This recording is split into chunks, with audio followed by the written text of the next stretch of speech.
The late pick 5 on Friday, I'm going to tie it into one of my favorite movies of all time.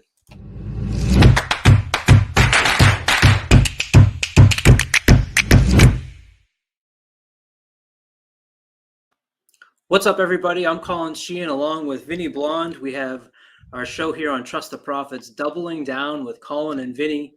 We had some success when we tried to put together some daily doubles at the start of the Saratoga meet.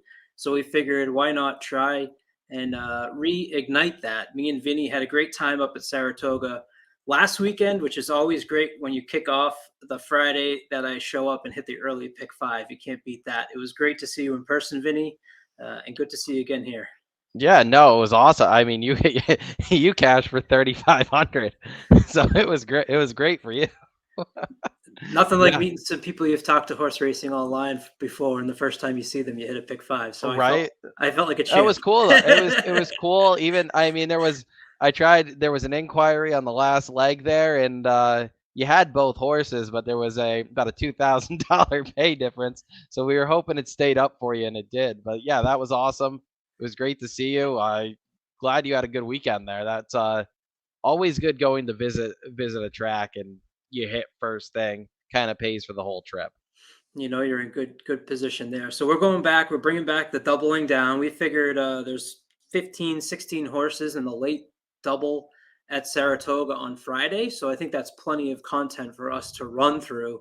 And so we'll start off and go right into it with this 9th race at Saratoga on Friday, a maiden claimer for 40,000. And I said in my intro here, I was going to tie this into my favorite movie. So we got to start there. Are you familiar with Lacey Underall? I am not. I am not. I guess I got some googling to do after this. You do. Well, she is the niece of the judge in Caddyshack. Okay. Her name is Lacey Underall, and as a teenage boy, man, she's beautiful to look at and has my attention, and that is one of my all-time favorite movies. So we have a first-time starter named Lacey Underall. For those of you that love that movie, Caddyshack, you've at least seen Caddyshack, right? I have seen Caddyshack. Okay, all right. It's honestly probably been about 10 years since I've watched Caddyshack, but I have seen Caddyshack. So we're going maiden claimer, 5.5 furlongs on the turf. Something that I am always a favor of on these maiden claimings is finding the early speed, and I had a tough time finding it here today. Where did you end up looking? I ended up looking at the couple of the horses that are dropping down in class. I feel like they've been very good this meet. I'm usually against horses like this, but here I am. The first horse I really looked at was the number 5 Eli Dancer. It gets Irad back, but is dropping down and getting on the turf.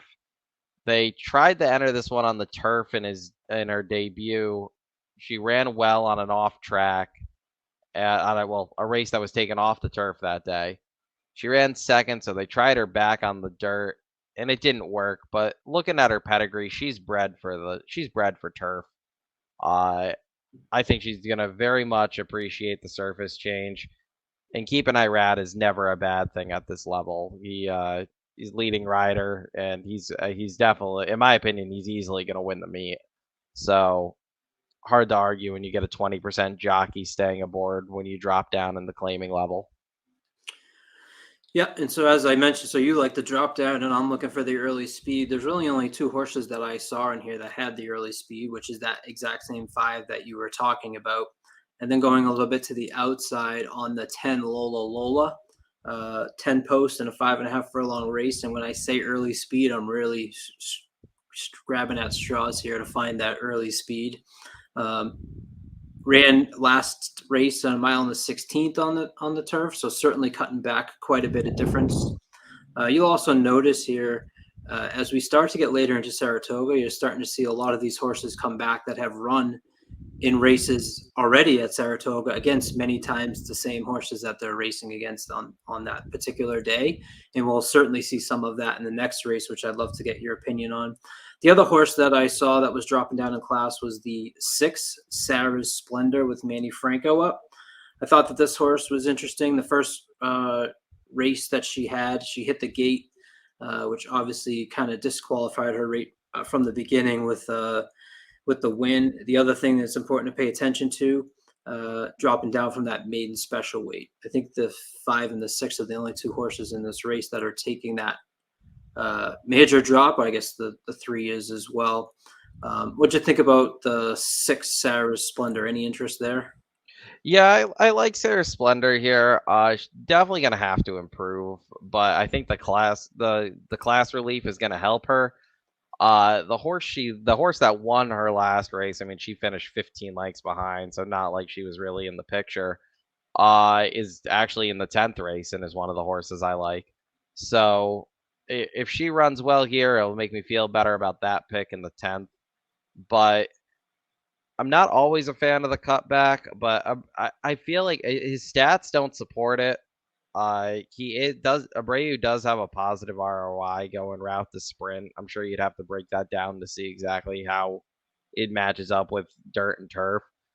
But I just feel like these are the type of races that Abreu wins.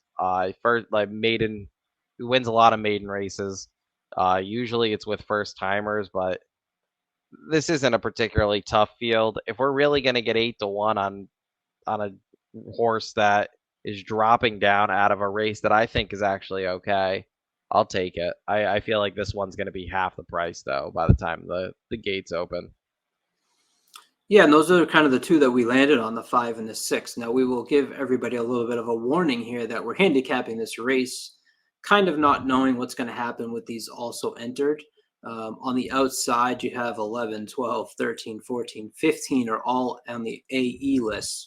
And as I mentioned, there wasn't a lot of early speed. That was before I looked at these also entered. And all of a sudden, you look at the 13 Rent Control, who in the last race on July 4th at Belmont went right to the front and got nailed at the finish line in a 6 furlong race. So I always like that. I know you're not as big of a fan as I am, but first in the stretch and gets nailed, and now is cutting back half a furlong. That's something that I would certainly be interested in. So out of these also entered, I'd be interested in the 13 and the 14, who also has the 14 gets Castellano up and has shown in the last 2 races that exact same angle that I just talked about, doing well in the stretch, going a little bit longer, gets nailed, hoping that cutback is enough that maybe they could get to the finish line first. Do you agree on those also entered? Yeah, and the only other one I'd add is the 12 Chick Chahara. I don't know how to say it. For Jimmy Bond. His barn's been hot. He started kind of cold, but I feel like he's won all of his races have been like 4 of his last like 10 races or something like that. Saez would be back aboard for the second time in a row, which I think is telling. He usually puts Saez on his horses that he does think have a good chance of winning. I feel like if this 12 it does make the gate, there's no way we get 20-1. Bond's just been too hot. Saez is having a very good meet again. So I don't think we'd see 20-1, but for the same reason that you like the outside horses, this horse has finished third in her last 2. Really right there in both. I don't know if she's quick enough early, but she's run at this class level before and run competitively, so hard to discount her, especially at a price. Go back to the inside, the 2 non-starters in this race, the 2 and the 4 who are running for the first time. Did you have any interest other than the fact that the 4 is named after my favorite movie? I looked at the 4 a little bit. I Jerkins doesn't have a big barn anymore. But he's one of those trainers that like when he enters horses, he's not one usually to overplace them. So I always give him a look. I don't really like I get the dam is an Irish bred. I think this one probably wants to go a little longer than this. So this is one that in Gomez gets the mount. So I I'm expecting Gomez to try to send this one. First time out, I'd be more interested in her second time out if this start goes okay. The other the other first timer is the 2 Maddie Surprise. I would like her a lot more if this race was on the dirt. Personally, Yeah. Yep. I'm a big fan of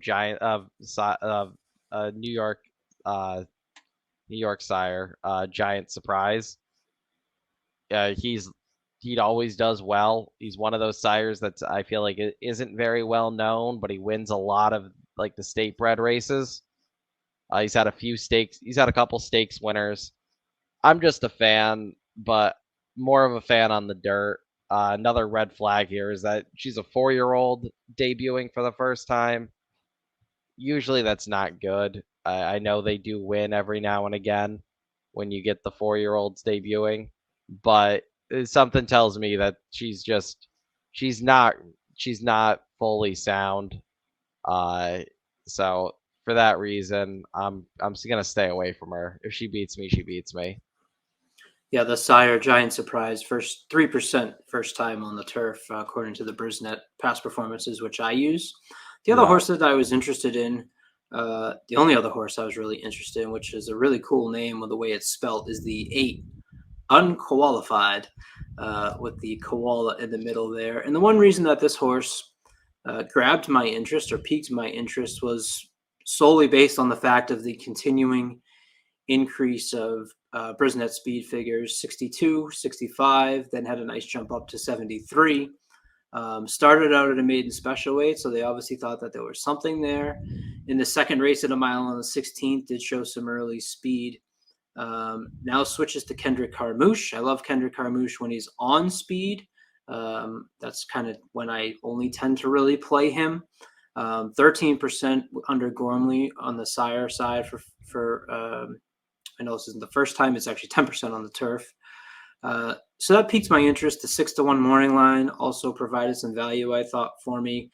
There's really no world beaters in here, so I think using what you've said about the 5, how we both are sort of warmed up to the 6, and the 8 would be the other one that I would throw in. Yeah, my two issues on the A. I try not to be super based on trainer and jockey, but I'm not a fan of Kendrick on the turf, and I feel like Michelle Nevin usually beats me at Saratoga, and she's 1 for 16 right now. So be it if she beats me here. Even though if for some reason we do get around the 6-1 price, I think that's one of those horses I'll throw in on my ticket, even though I'm not sold, but use it defensively on a double ticket because I do feel good about the next leg, and I'd hate to get knocked out by like a 7-8-1 horse on the wire, especially when we talk about. Is there anyone else here you wanted to touch on? Not really. I'm not big on I get the 3, I believe, is the morning line favorite. Yeah, cool cats and kittens. Morning line favorite. I get that it's the morning line favorite. It's dropping out of a maiden special weight. Loses Irad and picks up Pratt. Pratt hasn't been riding fantastic up here. I also think this one wants to go a little bit longer. I don't necessarily think the 5.5 is what this horse wants to do. So I'm gonna stay away. I'm gonna stay away from this one. I think this is a favorite that you can try and beat here.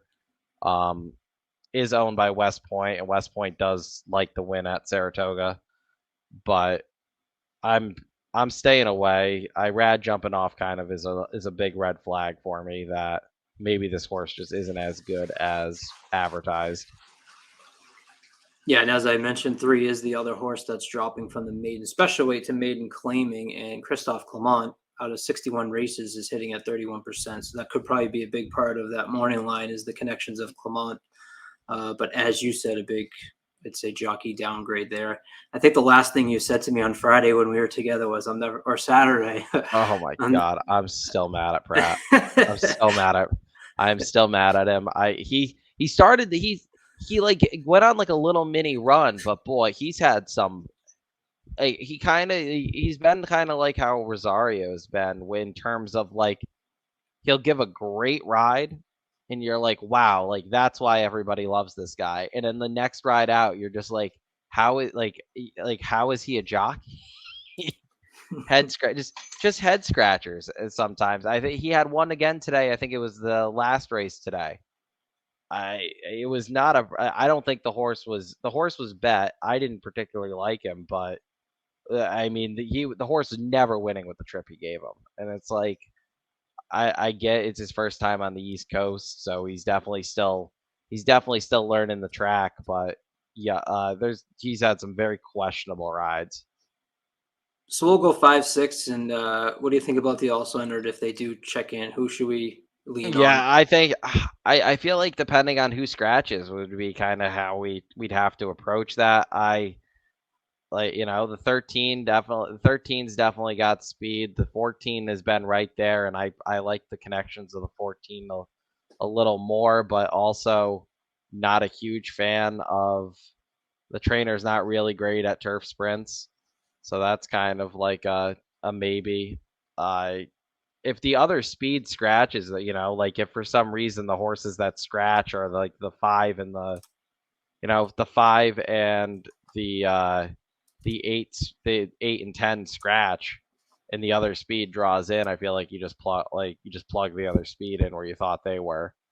So Yeah, I well, we'll think it's keep it updated on Twitter, I guess, when we get to that point. And for now, we'll just go 5-6 in this first leg. yeah, I think that's the safest bet, and we'll go from there. Race 10 on Friday is the second half of the late double. We're going a mile on the inner turf, an allowance race, 95,000 non-winners of 2. Um, I thought that this was a really difficult race with a big field, which I didn't see a lot of over the weekend when I was up there. So it's nice to get a shot here. And the one thing that I looked at was, as I had mentioned earlier, you start looking at these races where the horses have run against each other up here at Saratoga. And I went back and looked at the July 20th, ninth race at Saratoga when a good portion of this field had raced against one another. The big, or I shouldn't say the big, but the favorite here is coming out of that race, which is the 11. She's a Mia. Christophe Clement with Joel Rosario. This horse did get a check mark from me. What did you think about She's a Mia? Yeah, I like Shizamiya. Or ran I reality ran a winning race. Just just didn't get there in time. Uh, Rosario's been great with these. He's the best closer in the game, so I love seeing him on horses like this that just want to sit a couple lengths back, and then he gets one run out of him at the end. I think she's very dangerous. My one concern is how wide he's gonna have to keep her probably, but it is a mile, so maybe if he can tuck her in around the first turn, he can save a little bit of ground, which would be nice. But yeah, I do like her, and I think she's a must use against this field. Where else would you go? I hinted at it before. I like the 8. What love looks like for Pletcher with Pratt. Uh, just looks good. Ran very well already over this track. I'm not a huge fan of the cutback, but the horse has tactical speed. Has the pedigree for the 2 turns clearly at Saratoga. That was its second. This is gonna be his third start at her third start at Saratoga. She's got a first and a second. So she does. It seems like she does like the track. I doubt we see 9-2 on this filly. I gave her a check mark as well. One thing that I stumbled upon in looking back, that July 16th race at Saratoga where she won, the 12th place finisher in that race was Wicked Lady. And Wicked Lady was a winner on Friday when we were up there, and that in the last race. And I know this because hanging out with Sarah, this horse was claimed out of that race uh, by trainer Jim Palatino, who I was also met for the first time up at Saratoga. So as soon as I saw Wicked Lady, I said, "Oh, I know this horse." Um, so you have a horse that finished 12th in that race that just came back to win a week prior to this race running. So that was something else that I also had liked about that 8. What love looks like with your boy Frat aboard. Yeah, and that's and like I like that this horse won on that opening week, like during that opening week, coming from a little bit off the pace. I know he was only like a length or 2 back most of the way. But that first week of the meet was extremely speed bias. If you weren't near the lead, you weren't winning. Closers didn't come that entire first weekend. Nobody closed. So, like she did make a little bit of a move to win, and she drew off late, which was good to see. So I do like that. Not saying she like ran against a bias, but she definitely like the fact that she just didn't go gate the wire is another reason why I do like her here. Another horse out of that race was just outside the 8 was the 9, Dufresne's. I shouldn't try to pronounce these horses. We just look like jackasses. We just look like jackasses on these shows. We try our best. And I'm wondering if that's pronounced it the way from Shawshank Redemption, right? It Duf- might be. It might be. Dufresne's, I'll be which honest with you. I'm not too familiar with Shawshank. make me look even worse. So that was the other horse that came out of this race. This race is kind of back to a mile. On that race, he was in first coming down the stretch and then got nailed by Dream Control and She's a Mia. Morning line 12-1 in such a tough race. I just decided to pass on the 9 here. See, in the 9 here, the fact that the 9 didn't finish great on that track after having the same tactical speed as the 8. That's like this is one of those horses that I'm not gonna play. Like I wasn't gonna play back, just because there's like yes she finished third, but she probably shouldn't have if the track wasn't playing how it did. So I think the track gave her that third place finish. I don't think she's gonna run nearly as well in this spot. Horse I liked was Classic Lid, the number 6, who also ran in that July 20th race. So it's really important to go back and watch that July 20th race 9. Um, this horse had a few missteps in the stretch. She's not as good as She's a Mia based off of that one single race. However, one thing I want to point to is this horse has gone turf, dirt, turf, dirt, turf, and now is staying on the turf. If looking at the speed figures, this horse has definitely run a lot better on the turf than it has on the dirt. So sometimes your casual bettor may just look at those speed figures and not notice that. I think it's important to take a look and see how this horse has improved on that turf. And obviously, has raced twice at Saratoga, has not been in the money, which is always a little bit of a cause for concern because something that I've noticed this meet and most meets, Saratoga is definitely a place where it's the horse for the course. And you want to find those ones that have shown that they will handle the ground and handle the dirt, even though this one's a turf race in the past. Did you give any thought to the 6? Yeah, I do actually like this 6, and this is one that I'm gonna look at the double probables from the last, like before the 9th race goes off, to see exactly what kind of price I'm gonna get on this 6. I like seeing horses that have run well, and then they add Lasix. They don't always win next time out, but like I feel like they do usually improve. Saez is getting the mount back from Gaffleone, even though Tyler was on fire on Wednesday. He had 3 winners today at time of recording this. But I like that Saez is getting the mount back, and yeah, this horse wasn't right on the pace. 4 back, and like yeah, like it looked like mid stretch, kind of like did catch up a little bit before fading, but that track was not playing for horses that come from 4 back. So like this is a horse now getting Lasix that I think can improve off of that July 20th race. It's also I second off the layoff, too. Yeah, it's second off the layoff. Also, Joe Sharp he's not having the best of meets, but this is one of his second off over 180 days. He's 35% with almost a $3 ROI. This is kind of like his bread and butter. Him and Saez are like almost have a $2 ROI on the entire year at Saratoga. They're for the last year, they're well over a $2 ROI. So you put Saez on horses that are usually pretty live. So yeah, I think this is a very logical one. I'm just kind of curious. Like at 6-1, this horse is appealing. I can see a scenario though where this horse is bet down to second choice, and at like 4 to 3.5, 4-1. I don't know if I'd be as interested in this one as I am right now, but definitely the adding the Lasix for me is something that I look at.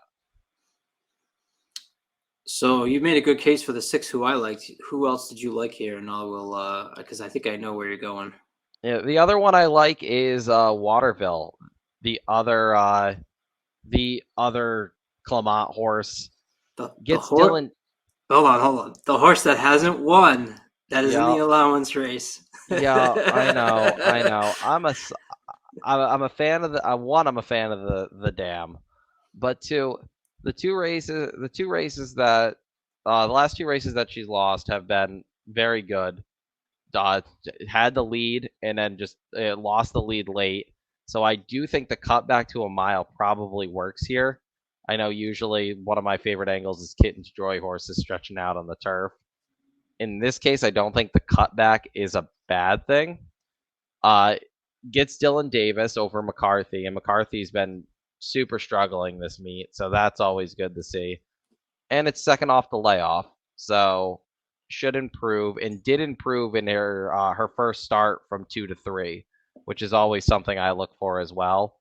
When horses improve speed, like with their speed figures, from that last start at 2 to the first start at 3, she went from a 61 buyer to a 73 buyer, even though she didn't win. So that's always a positive to see.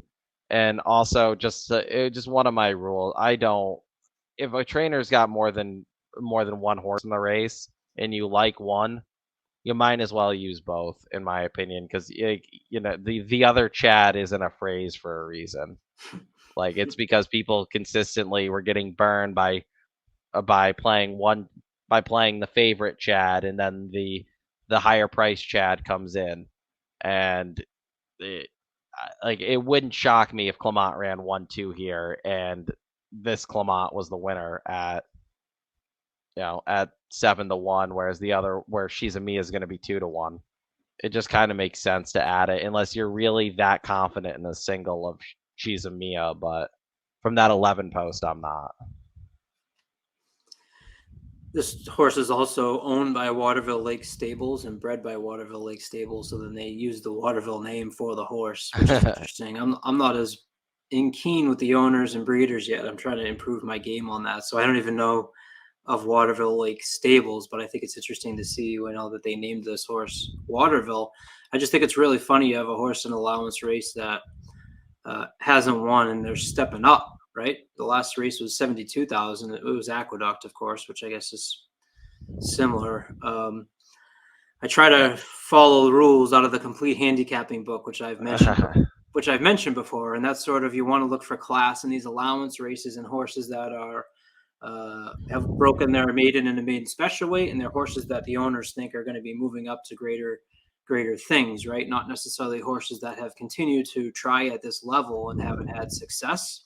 Yep. So you have a horse here who doesn't fit into that rule of winning a maiden special weight, and I say that a couple times now without telling people why. And it's because this horse was placed first through a disqualification 2 back at Saratoga, so gets the check mark for the win, even though it didn't cross the finish line. I think what you can take comfort out of that is it did come back in that allowance race and finished a solid second, only losing by 1 length. So it wasn't too much out of the league.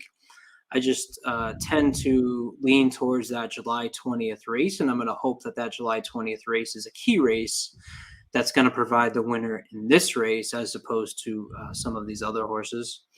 The other one that I was interested in that I highlighted was the number 3 with Irad aboard. I think that's a pretty big jockey upgrade. My concern is that it was running in a claiming race 2 back. It's claimed by a trainer who hasn't won yet, I don't believe, at Saratoga. Speed figures have continued to slowly improve over the course of the 4 and 5-year-old season. This may be maybe in too deep here, you think? Yeah, that's what I'm thinking. I think it's a little too deep. I mean, the Irad change of jockey is definitely a good sign. So it wouldn't shock me, but it's not an easy spot. Trainer's not particularly good first off the claim, is not particularly good cutting stretching horses out from sprints to routes. Not really, he's an 11% trainer overall, so maybe this is one of his new top horses. It is a good sign though that he's gonna run him and not in a claiming race. Like that is a positive here, that he claimed him for 35 and now he's running him and he's not in for a tag. So that is a positive. And definitely not going to talk anyone off this horse, because I think this horse should probably be, around 15-1, but will be shorter just because of Irad. But double-digit odds is a fair price on anyone in this field. All right, so we agree on the 8 and 11. We'll keep those two on our ticket, and then I guess we've fallen between the 6 and the 7 between the two of us, unless you have anybody else. No, that's really it for me. The only other one, and I'm not a fan of McCarthy having them out, is the 4, who I think might just be the speed of the speed. I think that horse might just be able to clear everybody early and try to go as quick as they can for as long as she can. Mm-hmm. But not a fan of how many times it took her to break her maiden. She didn't break her maiden going gate the wire. She likes to sit off, but she does have a ton of early speed. So I wouldn't surprise me if she went right to the front. But yeah, that would be the only other one, and I personally would need a bigger price. Cassie's 3 for 31 here. If he beats me, so he's not having a great meet. Yeah, same notes I had. Took a while to break the maiden. I went back and looked at a very quick dive on that July 23rd field that she did break her maiden against, and I don't think anybody's come back to win. I'm not even sure that many of them come back to run yet. I just wrote weak field ? So I had to do a little bit more digging on that, but I quickly moved along because I would just prefer a horse like the 11, who's already raced against some allowance company and has shown that she can hang with that. Yeah. So I agree. I do think the 11 with Clement, with how good Rosario's been, is tough, and I do think the Pletcher was good enough last time that I'd be comfortable just going 8-11. Depending on what we did, but depending on if there were scratches in any of the legs. Okay, that's what we'll put up for our ticket, and in parentheses, I will put the other two that we sort of had a little bit of a disagreement on. So we've got 5, 6 in the first leg. Obviously, check the scratches late. 8 and 11 are our two horses on top in the last leg.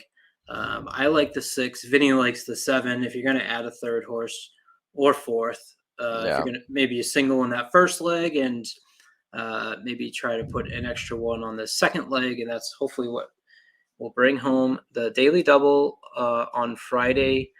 I don't even know what the date. I don't even know what today is. August 12th. Well, yeah, it's August. The August 12th late double. Hopefully we hit it. We'll start with we'll hit a few doubles, and then we'll move back out to one day we'll just give out pick 6s, and we'll hope we're right.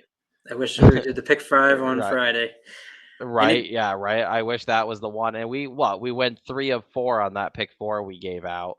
Yep. I think we missed the last leg, and it was like, really, like, that sucked. That's and why it was we'll stick to these doubles. Yeah, we'll stick to the doubles for now. We'll move maybe for bigger days. We'll cover more, but and that's advice. That's advice for a new gambler. You don't want to. I know the pick 5s are attractive because of the payouts, and that's where you see the flash. And if you're just going to the track for a day and you don't really care about losing, you want to throw some money on a pick 5, I get that. If you're trying to make this a long game in a marathon, wouldn't you agree that new bettors should start on simple win bets and maybe exactas and daily doubles before they start getting into the pick 3s, 4s, and 5s? Oh yeah, I mean, I've been playing now I've been betting for 20 something years, even though I was betting before I turned 18. but yeah, I mean, like, I still wins and doubles. And like I'm like anybody else. I like chasing those pick fives, but I really don't try to play them unless I make a little bit of money first with wins and doubles. Doubles, in my opinion, are the best bet. Yeah, especially when you get a race with like heavy chalk and you sing like you're confident. Like I think it was two Life is weekends. good. Oh, Was it? Yeah, even life is good. Like that double, paid the double $8, in. I think. Right? Yeah, the double into him paid $8. I think the double out of him I think paid 10 or 11 or something like that. Yep. Jackie's Warrior the weekend before. Jackie's Warrior went off 1-5, and I think the double out of him paid $6 or something like that.